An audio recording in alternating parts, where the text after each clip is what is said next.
الدنيا والآخرة.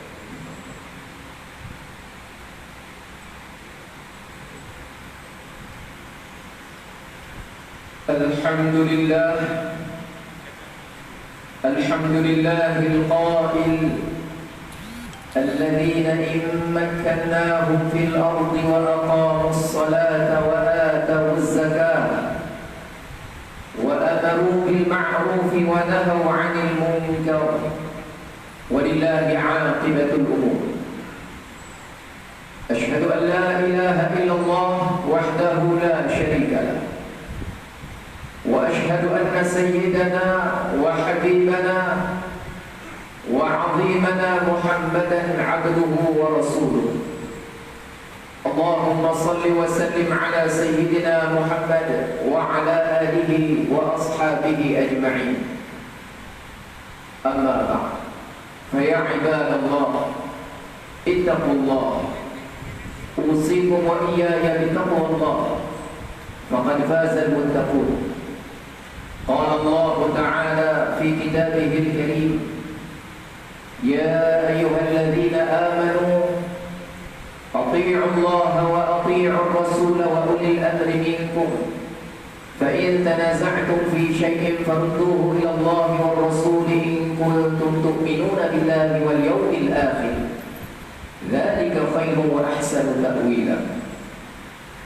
Maksudnya, wahai orang-orang yang beriman, taatlah kamu kepada Allah dan taatlah kamu kepada Rasulullah dan juga ulil amr, yaitu orang-orang yang berkuasa dari kalangan kamu. Kemudian jika kamu berbantah-bantah, berselisihan dalam sesuatu perkara, maka hendaklah kamu kembalikan kepada kitab Allah, yaitu Al-Quran dan sunnah Rasulnya. Jika kamu benar-benar beriman kepada Allah dan hari akhirat, yang demikian adalah lebih baik bagi kamu dan lebih hidup pula kesudahannya. Sidang Jumaat yang dirahmati oleh Allah, mari kita sama-sama tingkatkan takwa kepada Allah dengan cara bersungguh-sungguh menjalankan perintah-perintahnya, pada masa yang sama bersungguh-sungguh untuk menjauhi larangan-larangannya. Mudah-mudahan dengan yang demikian kita akan mendapatkan keberkatan hidup di dunia dan juga di akhirat. Khutbah pada tengah hari ini akan memperkatakan tajuk memelihara nikmat kemerdekaan.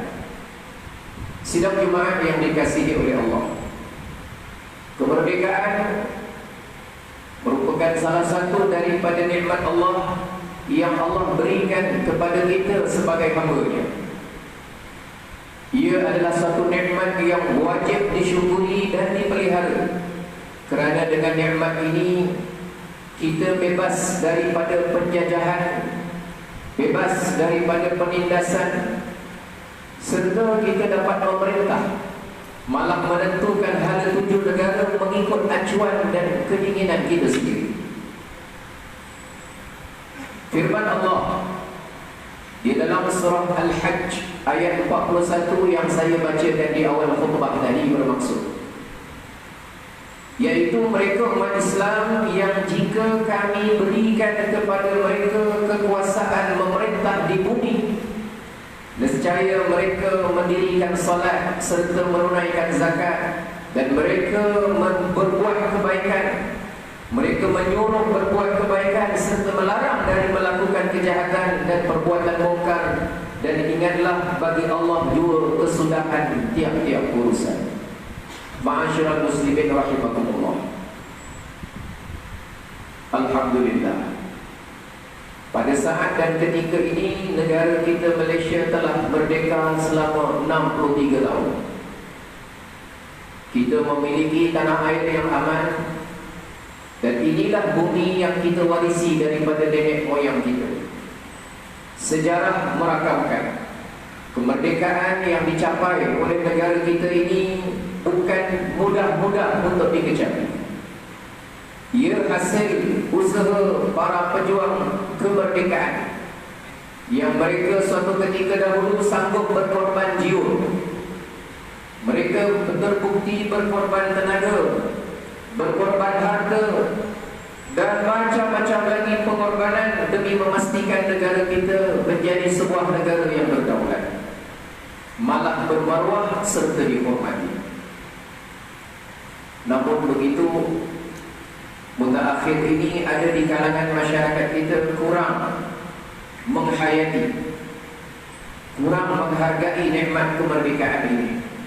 Mereka tidak pernah merasai pahit jerih berjuang kemerdekaan ketika zaman penjajah, ketika mana mereka dulu dalam tekanan untuk memperjuangkan kemerdekaan negara. Sekiranya sikap menghargai nikmat kemerdekaan ini tidak kita suburkan dan hayati sepenuhnya, maka tidak mustahil suatu hari nanti masyarakat menjadi masyarakat yang lupa kepada sejarah kemerdekaan, dan kita akan melahirkan satu generasi yang tidak bersungguh-sungguh berusaha mempertahankan kemerdekaan ini. Oleh itu, hari kemerdekaan yang kita sambut pada setiap tahun ini merupakan salah satu daripada usaha kerajaan untuk mengajak masyarakat menghargai, mengingati, dan yang lebih penting mengekalkan nikmat kemerdekaan ini agar ia sentiasa terpelihara demi memastikan kesejahteraan dan kemakmuran negara kita. Sidang Jumaat yang dikasihi oleh Allah, kemerdekaan ini memberi satu nikmat yang besar kepada setiap seorang daripada kita. Antara nikmat yang kita perolehi daripada kemerdekaan ini ialah negara yang merdeka, rakyatnya bebas untuk menjalani kehidupan seharian berlandaskan kepada perlembagaan negara.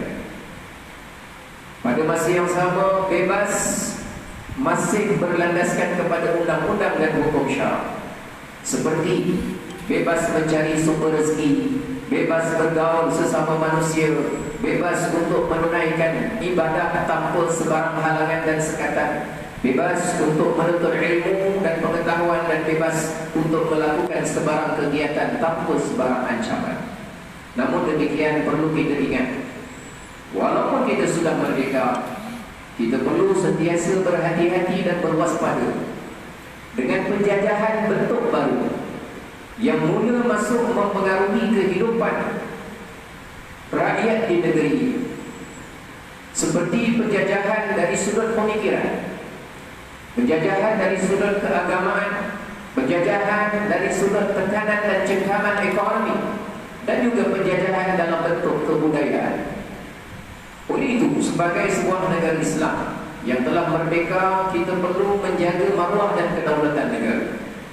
Kita perlu bertanggungjawab pelihara kemerdekaan anugerah Allah ini, kerana kemerdekaan bukan sekadar bebas daripada cengkaman kuasa dan minda penjajah, tetapi kita perlu menghayati semangat jiwa merdeka dengan menyuburkan rasa sayang kepada negara sepenuh hati dan sanggup berkorban untuk negara.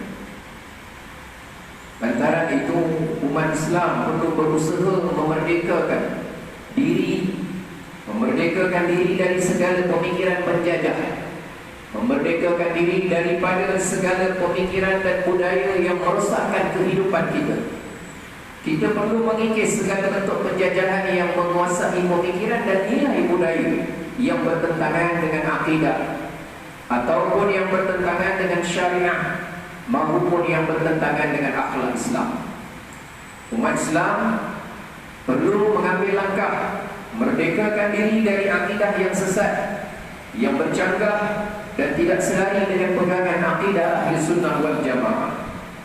Kita juga perlu merdekakan jiwa kita dari cengkaman hawa nafsu, dari sifat-sifat kejahilan, sifat mazmumah yang lain seperti malas, bertangguh-tangguh, dan sentiasa lemah.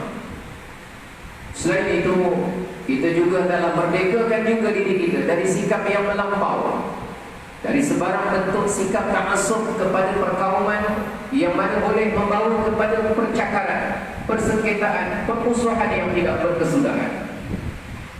Jangan kita melakukan sebarang perbuatan zalim kepada negara kita dengan melakukan perkara-perkara yang boleh merosakkan dan menghilangkan kedaulatan negara yang tercinta ini.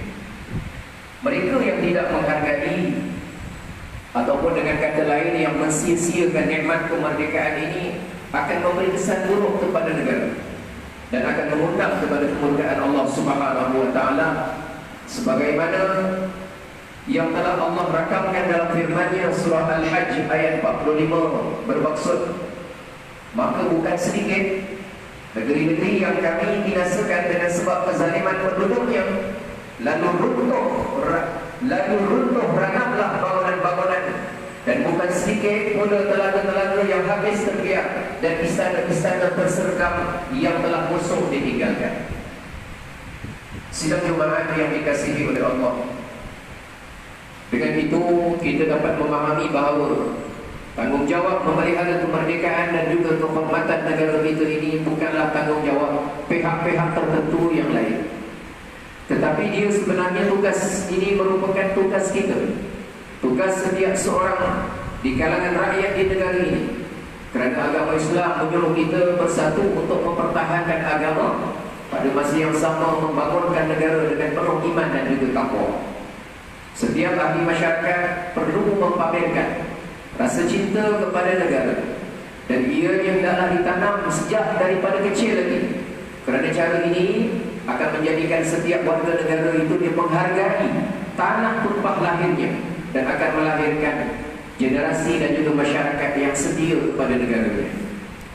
Justru bagi mengakhiri khutbah pada tengah hari ini, mimbar ingin menyeru dan mengingatkan kepada semua sekalian jemaah agar kita menanam semangat cinta kepada negara dan juga mesti mempertahankan kemerdekaan daripada anasir-anasir yang boleh menggugat kesucian agama maupun menggugat kedaulatan negara. Umat Islam hendaklah menyambut kemerdekaan dengan iman, mestilah menyambut kemerdekaan ini dengan takwa, mesti sambut kemerdekaan ini dengan akhlak yang terpuji serta ilmu yang bermanfaat, diikuti dengan amal-amal salih yang berterusan. Inilah arti kemerdekaan. Jika perkara ini dapat kita laksanakan bersama-sama dengan baik, pintu keberkatan, pintu rahmat Allah pasti akan sentiasa terbuka untuk kita semuanya, dan akhirnya akan membawa manfaat yang besar kepada negara dan untuk generasi yang seterusnya. Allah Ta'ala berfirman di dalam surah Al-A'raf ayat yang ke-96, "Walau anna ahlal qura amanu wattaqaw lafatahna 'alaihim barakatin minas samaa'i wal ardh walakin kadzdzabu fa akhadnahum bima kanu yaksibun." Dan Tuhanmu berfirman lagi, sekiranya penduduk negeri ini, sekiranya penduduk negeri itu beriman serta bertakwa, tentulah kami akan buka kepada mereka pintu kurniaan yang berlimpah-limpah berkatnya dari langit dan juga dari bumi. Tetapi mereka mendustakan Rasul kami, lalu kami timpakan kepada mereka dengan azab seksa disebabkan apa yang telah mereka usahakan.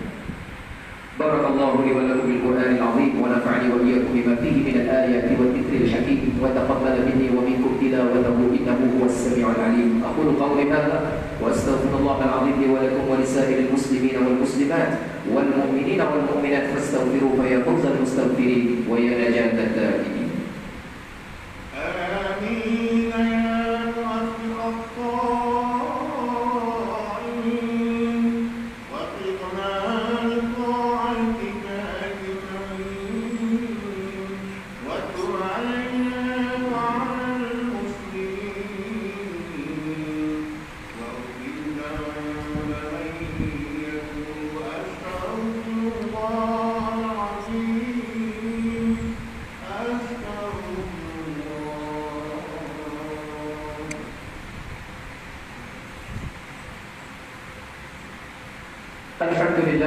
Alhamdulillah hamdan katsiran kama amara.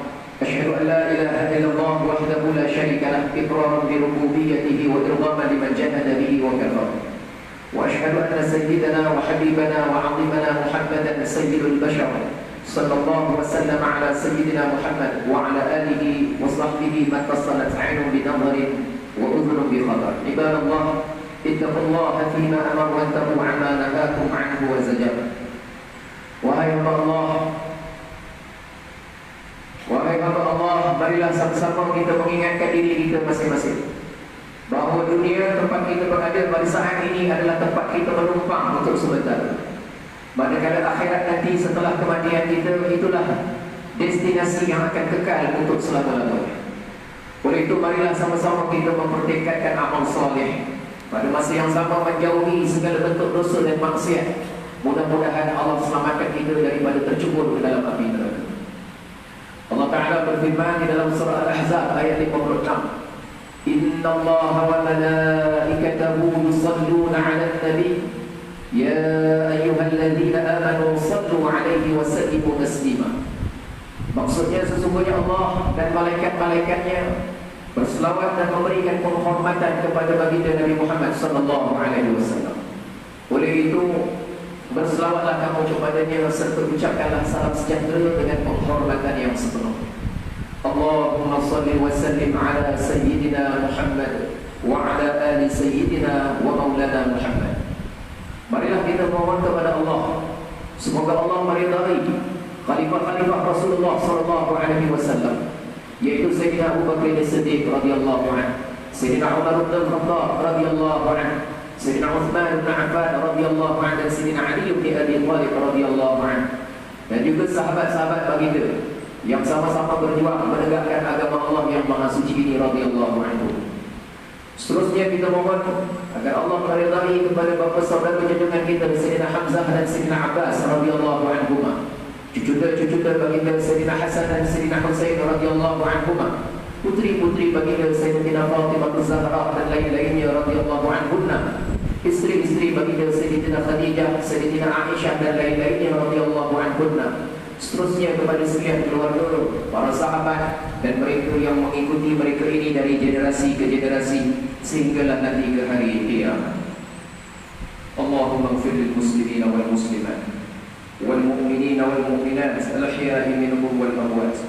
Ya Allah, ampunkan sekalian kaum muslimin dan muslimat, mukminin dan mukminat, sama ada yang masih hidup ataupun yang telah kembali ke rahmatullah. Ya Allah, peliharalah kami, lindungilah kami, jauhkanlah kami, dan selamatkanlah kami apakah kiranya daripada sebarang bentuk ujian, bala, bencana, wabak dan penyakit dan segala malapahaya, kesusahan maupun keburukan. Kurniakanlah ya Allah akan kemuliaan dan kesejahteraan kepada mereka yang berjihad, kepada mereka yang telah menafkahkan harta mereka ke jalan-Mu, termasuk pembayar zakat, pewakaf dan juga seumpamanya.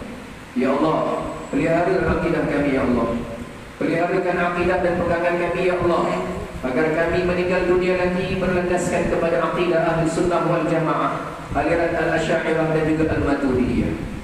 Ya Allah, kami mohon agar kurnia taufik dan hidayah, pertolongan kepada ketua-ketua negara Islam dan raja-rajanya, kepada Abd Sultan Ibrahim Ibn Al-Marhum Sultan Iskandar Sultan yang dipertuan bagi negeri dan jajahan Ta'alul Jumhur Darul Ta'lim, dan juga kepada Raja Zari Sufia binti Al-Marhum Sultan Idrisyah Permaisuri Johor, Tuku Ismail bin Sultan Ibrahim Tuku Mahkota Johor, dan Cik Puan Khadilah binti Mustamam, putera-putera dan putrinya, kerabat raja dan rakyat sekalian. Allahumma a'izzal Islam wal muslimin واقتل الكفرة والمبتدعة السيئة والمشركين وكل من هو عدو للدين. اللهم فرج هموم المسلمين واقض الدين عن المدينين واحسن خلاص المسجونين واجعل هذا البلد آمنا مطمئنا رخيا وسائر بلاد المسلمين آمين يا رب العالمين. اللهم كن السلامة والعافية لنا ولعبيدك الحجاج والغزاة والمسافرين في برك وبحرك وجوك من أمة محمد أجمعين. اللهم أدخلنا وذرياتنا ورسلنا واغفر عنا الجنة مع الأبرار يا عزيز يا غفار يا رب العالمين. ربنا هب لنا من أزواجنا وذرياتنا قرة أعين واجعلنا للمتقين إماما. ربنا اغفر لنا ولإخواننا الذين سبقونا بالإيمان ولا تجعل في قلوبنا غلا للذين آمنوا ربنا إنك رؤوف رحيم. ربنا آتنا في الدنيا حسنة وفي الآخرة حسنة وقنا عذاب النار وقنا عذاب النار والحمد لله رب العالمين. عباد الله، إن الله يأمر بالعدل والإحسان وإيتاء ذي القربى وينهى عن الفحشاء والمنكر والبغي يعظكم لعلكم تذكرون. فاذكروا الله العظيم يذكركم واشكروه على نعمه يزدكم wa la dzikrullahi akbar wallahu ya'lamu ma tasna'un. Aqimis shalah.